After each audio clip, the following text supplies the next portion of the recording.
Hi అండి, బాగున్నారా? ఎలా ఉన్నారు? ప్రశ్న గట్టోజ్ కిచెన్కి స్వాగతం అండి. ఈరోజు మీకు మంచి బ్రేక్ఫాస్ట్ చూపిస్తాను. చాలా వెరైటీగా ఉంటుంది. పిల్లలు బాగా ఇష్టపడతారు, అందరూ ఇష్టంగా తింటారు. మనకు పెద్ద పని కూడా ఎక్కువ ఉండదండి. చాలా ఒక హాఫ్ అన్ అవర్ టైం తీసుకుంటే సరిపోతుంది. అదేంటో చూపిస్తాను. ముందుగా మనం గోధుమ పిండి తీసుకోవాలండి. మీరు ఎంత చేసుకుంటారో చూడండి. నేను ఇద్దరికి సరిపోని చేస్తున్నాను, ముగ్గురికి సరిపోని చేస్తున్నా.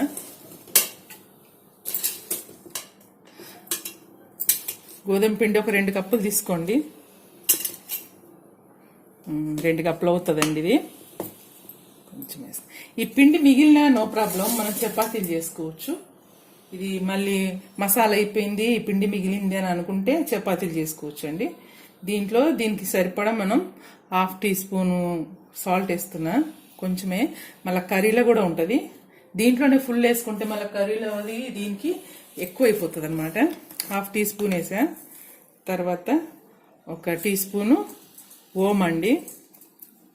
ఓమతోటి మంచి ఫ్లేవర్ వస్తుంది, టేస్టీగా ఉంటుంది, చాలా బాగుంటుంది. ఇవి వేసిన తర్వాత దీంట్లో మనం నూనె వేసుకోవాలండి. నూనె వేసుకొని ఒక టేబుల్ స్పూన్ వేసేయండి, సరిపోతుంది.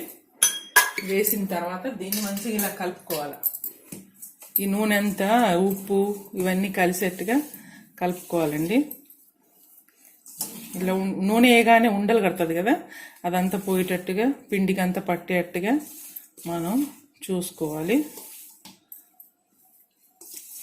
ఓకే, కలిసిందండి, చూసారా? ఇప్పుడు దీంట్లో మనం కొన్ని నీళ్ళు వేసుకుంటూ చపాతీ పిండి ఎలా కలుపుతాం అలా కలపాలి. ఒకేసారి ఎక్కువ వేసుకోకండి, కొంచెం మామూలుగా వేసుకోండి.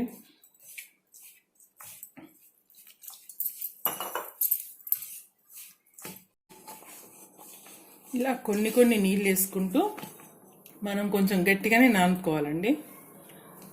కొన్ని వేస్తాను, ఎక్కువ నీళ్ళు పట్టలేదు. మీరు కొన్ని చూసుకుంటూ ఈ ముద్దను కలపండి. పిండి అంతా ఇలా రావాలి.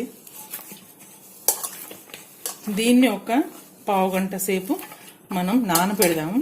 తర్వాత మళ్ళీ దీన్ని బాగా మర్దన చేయాలి.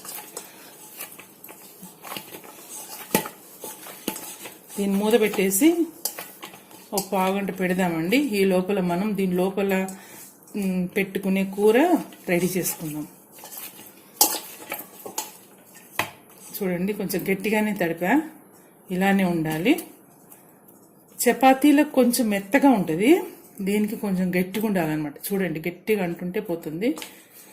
నానుతుంది కదా, నానినప్పుడు ఇంకొంచెం మెత్తగా అవుతుంది. ముందే మనం ఎక్కువ నీళ్ళు పోసుకొని మెత్తగా చేసుకుంటే ఇంకా నానిన తర్వాత ఇంకా బాగా మెత్తగా అవుతుంది అనమాట. కొంచెం మనం చపాతీలు చేయడానికి వీలు పడదు. దీన్ని ఇలా మూత పెట్టేసి పక్కన పెట్టేస్తా. ఇప్పుడు మనం కర్రీ చేసుకోవడానికి నేను చూపిస్తాను.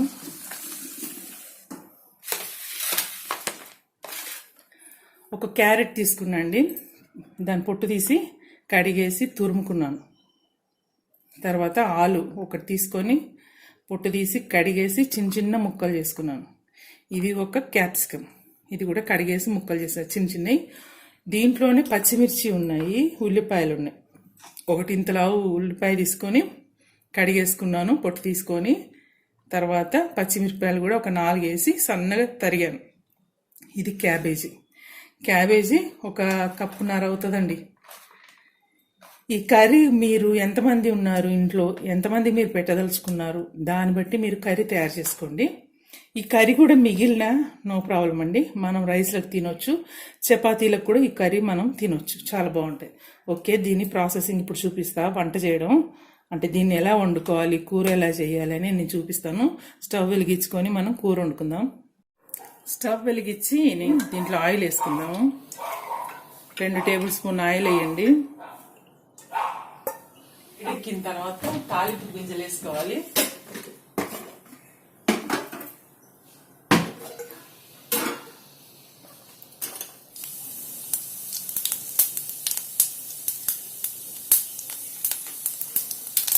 అవి చిటపట్లు ఆడుతున్నాయండి. ఇప్పుడు మనం పచ్చిమిర్చి ఉల్లిపాయలు వేస్తా. పప్పు కూడా రంగు మారింది.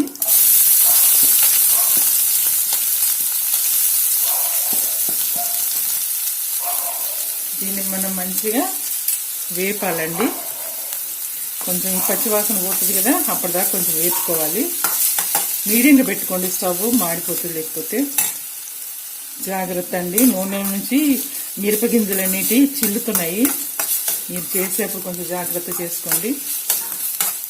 ఇది కొంచెం వేగాలి. ఇప్పుడే కరివేపాకు వేసుకున్నా నేను. కరివేపాకు కూడా దీంట్లో నూనెలో వేగితే బాగుంటుంది.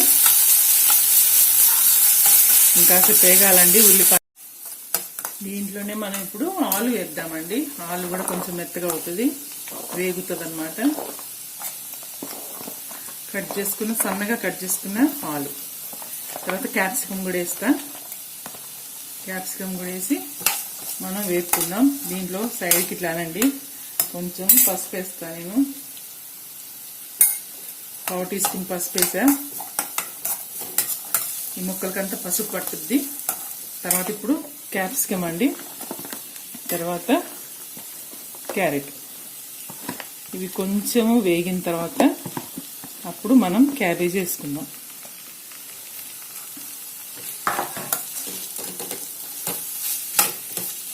వేగాలి. ఒక 2 మినిట్స్ వేపుదాము. 2 మినిట్స్ అయిందండి. ఇప్పుడు నేను క్యాబేజ్ కూడా వేస్తాను. ఇప్పుడు అన్నీ కలిపి మళ్ళీ వేగుతుంటాయి. అప్పుడు ఈ ఆలు ఇవన్నీ కూడా మనకి వేగి మెత్తబడతాయి. మీరు చూసుకోండి. కర్రీ మిగిలిన నో ప్రాబ్లం అండి. కర్రీ అలా పెట్టేసుకొని మళ్ళీ మనం సాయంత్రం అయినా చేసుకోవచ్చు, నో ప్రాబ్లం. మనకు పిండి మిగిలిన ఈ కర్రీ మిగిలిన మీరు అన్నోళ్ళకైనా తినొచ్చేది కర్రీ. లేదు మళ్ళీ ఇలానే చేసుకుంటామంటే సాయంత్రం కూడా ఫ్రిడ్జ్లో పెట్టేసుకొని వేడివేడిగా చేసుకోవచ్చు, రేపైనా చేసుకోవచ్చు. పిండి ఉన్నా ఫ్రిడ్జ్లో పెట్టేసుకోండి. మీకు ఎప్పుడు అవసరం ఉంటే అప్పుడు ఇవి చేసుకుంటే బాగుంటాయి. మిగిలిపోయింది ఎలా అన్న బాధ లేదనమాట.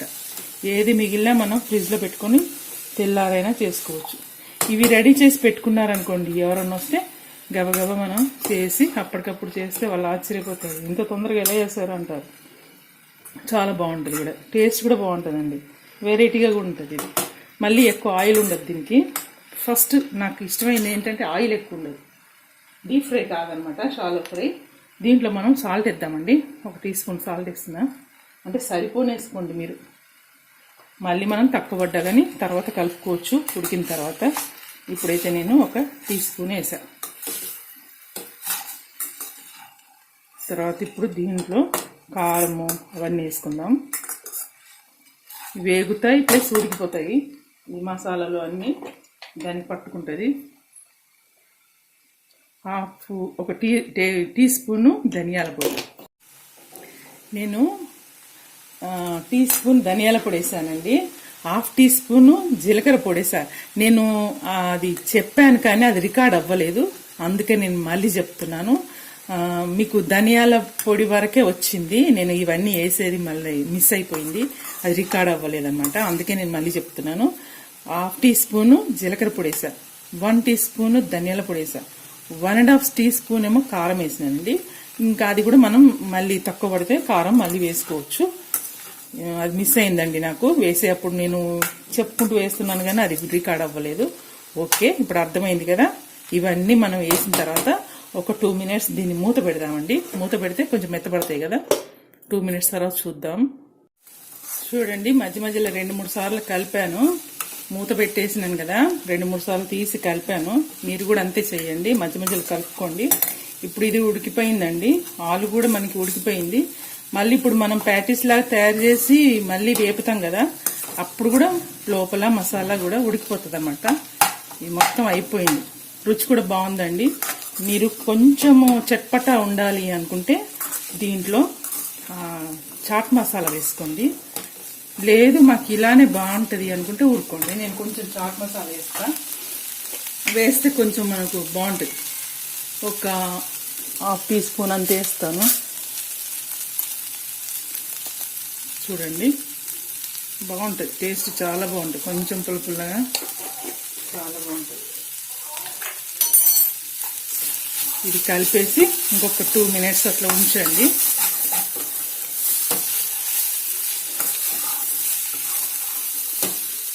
ఇప్పుడు దీన్ని నేను చూడండి, చాట్ మసాలా వేయగానే అందులో నలుపు ఉంటుంది, దాని ఫ్లేవర్ చాలా బాగుంటుంది. మంచి అరోమా వస్తుంది అనమాట. ఇది అయిపోయింది. దీన్ని నేను తీసి పక్కన పెడతాను, చల్లగా చేస్తా. ఇప్పుడు మనం ప్యాటీస్ ఎలా చేసుకోవాలో నేను చూపిస్తాను. Veg patties. ఇందులో వాటర్ అది రాకుండా మీరు చూసుకోండి. ఇలా డ్రైగానే ఉండాలి. వాటర్ వస్తే మనకి ప్యాటీస్ చేయడానికి రాదనమాట. దీన్ని ఇప్పుడు మనం కొంచెం వేరే బౌల్లోకి తీసుకొని చల్లగా చేసుకుందాం. స్టవ్ బంద్ చేశాను నేను. ఓకే, నేను దీన్ని కూల్ చేస్తా అండి. ఇప్పుడు పిండి చూద్దామండి. నేను మసాలా తయారు చేసాను కదా, అది చల్లగా కావడానికి పెట్టాను. ఈ పిండి కూడా మంచి నానిపోయింది చూసారా. ఇప్పుడు దీన్ని మనం ఈ పీట మీద వేసుకొని కొంచెం బాగా ఇట్లా పిసకాలండి. ఒక 2-3 సార్లు పిసికితే అది కొంచెం మెత్తగా అవుతుంది. గట్టిగానే ఉండాలండి ఇది, మరీ మెత్తగా ఉండొద్దు. మెత్తగా ఉంటే బాగుండవు, ప్యాటీస్ సరిగ్గా రావన్నమాట. సగం తీసుకోండి.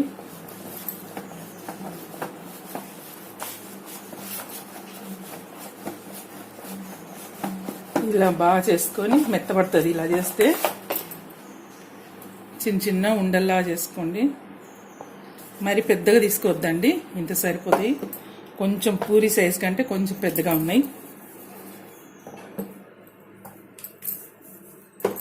ఇలా అన్ని చేసుకోండి.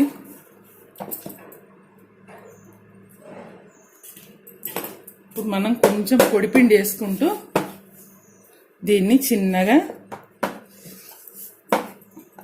పూరి సైజ్ లా చేసుకోవాలి.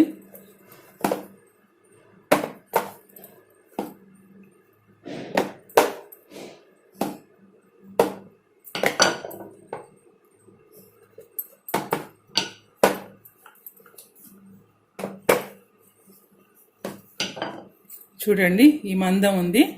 ఇలా మనం అన్ని రెడీ చేసుకుందాము. చూడండి, అన్ని ఇలా పూరిలా చేసుకున్నాను. ఇప్పుడు రెడీ అయిపోయినవి. ఇప్పుడు ఎలా చేయాలో నేను చూపిస్తాను. ఒకటి ఇక్కడ పెట్టేసుకోండి. మనకి కర్రీ కూడా చల్లగా అయిపోయింది. దీని మధ్యలో పెట్టేసి దీన్ని ఇలా ముడుచుకోండి. అది బయటికి రాకుండా ఇలా మనం కుచ్చులు పెడతాం కదా, ఆ మాదిరిగా పెట్టండి. తర్వాత ఇక్కడ ఉత్తండి. వచ్చిన తర్వాత కొంచెం పెద్దగా చేసుకోండి. దీన్ని ఇష్టం ఉన్న వాళ్ళు డీప్ ఫ్రై అయినా చేసుకోవచ్చండి, కానీ మసాలా బయటికి రాకుండా చూసుకోండి. ఇలా చెయ్యాలి. అన్నీ నేను రెడీ చేస్తాను. తర్వాత దీన్ని ఎలా మీరు ఫ్రై చేసుకోవాలో నేను షాలో ఫ్రై చూపిస్తా. ఆల్రెడీ నేను పేనం పెట్టాను. ప్యాన్ లాంటిది అయినా పెట్టుకోవచ్చు మీరు. పెట్టుకొని అది వేడెక్కిన తర్వాత ఇవి దాని మీద వేసి మనం ఎలా కాల్చాలనో చూపిస్తాను. ఈ మసాలా బయటికి రాకుండా చూసుకోండి. కనబడుతుందా అండి? ఇదిగా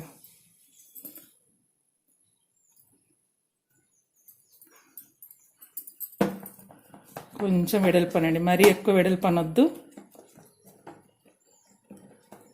చాలండి, ప్యాటీస్ రెడీ. ఇప్పుడు వీటిని వేపుకోవడం చూద్దాం. ఓకే, ఇప్పుడు నేను ఇవి రెడీ చేశానండి. వీటిని మనం ఫ్రై చేసుకోవడం చూపిస్తాను. నేను ఆల్రెడీ పేనం పెట్టాను. దీంట్లో మనం కొంచెం ఆయిల్ వేసుకోవాలండి.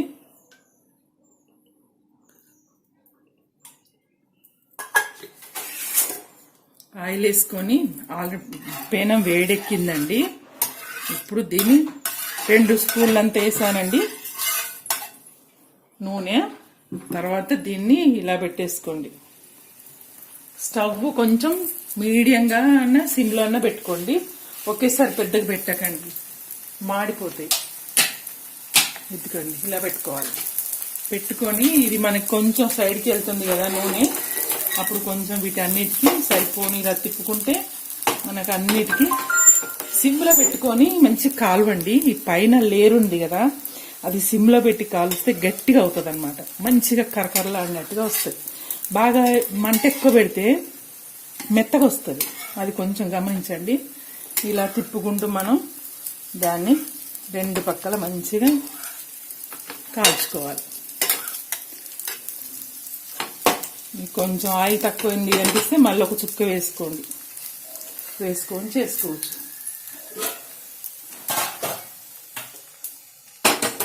ఇవి చాలా బాగుంటాయండి, వెరైటీగా ఉంటాయి.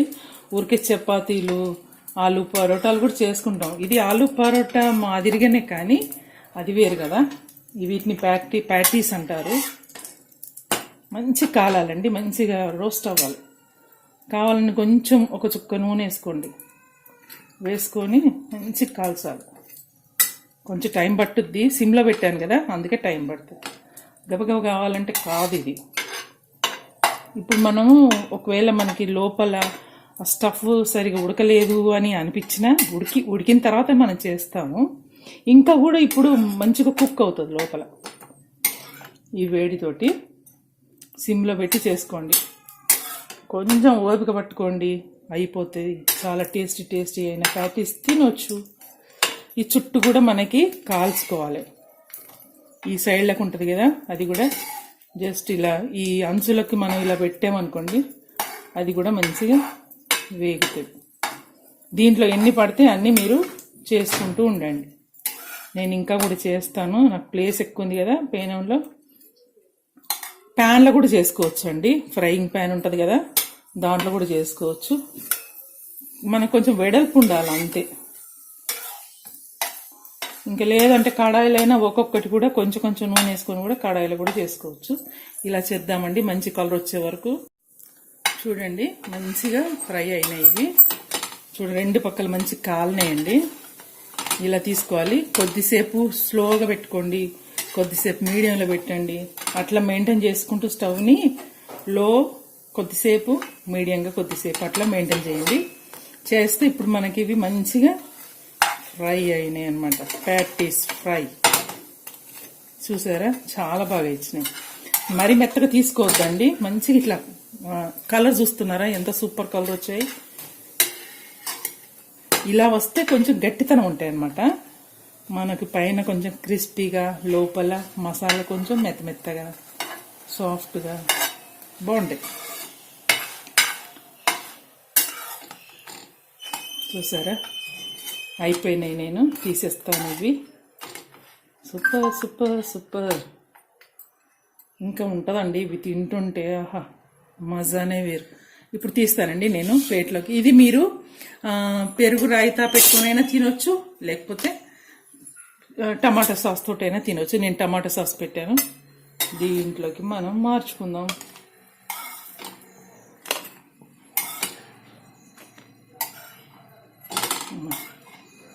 కొంచెం సెట్ చేస్తుంది నేను. మన ప్యాటీస్ రెడీ అయినాయండి. నేను టమాటా సాస్ తోటి ప్లేటింగ్ చేసుకున్నాను. ఎలా వచ్చింది? బాగున్నాయా? నచ్చిందా రెసిపీ? అయితే లైక్ కొట్టండి, షేర్ చేయండి, సబ్స్క్రైబ్ చేసుకోండి. ఓకేనా అండి? మీరు ఒకసారి చేసుకోండి, మీకే తెలుస్తుంది. మళ్ళీ చేసుకుంటారు. పని కూడా అంత ఎక్కువ లేదు, చాలా ఈజీగా ఉంది. అందరు మెచ్చుకుంటారండి. ఓకే అండి, మరి మీ ఫ్రెండ్స్కి అందరికీ షేర్ చేయండి మీకు నచ్చితే. ఓకే, మరి ఇంకో వంటలో కలుస్తాను. అప్పటి వరకు బాయ్.